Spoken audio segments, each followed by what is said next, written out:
ఒక ఊరిలో చిన్న పిల్లాడు రాము ఉండేవాడు. అతనికి ఆటలు ఆడటం, స్నేహితులతో తిరగటం చాలా ఇష్టం. కానీ చదువు అంటే కాస్త బోర్ అనిపించే. ఒకరోజు రాము ఇంటి దగ్గరలోని అడవిలో తిరుగుతుండగా ఒక పెద్ద పచ్చని చెట్టు కనిపించింది. ఆ చెట్టు క్రింద కూర్చుంటే చెట్టు మాట్లాడటం మొదలుపెట్టింది. రాము అని చెట్టు అన్నది, నేను మాయా చెట్టు.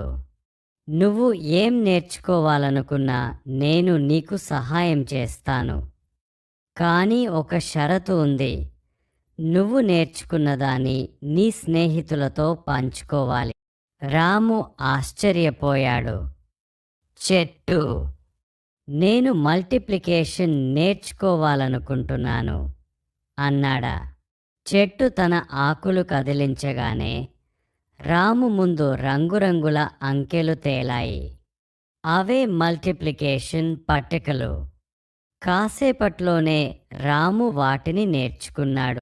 తరువాత రాము తన స్నేహితులకు చెప్పి వాళ్లకు కూడా నేర్పించాడు.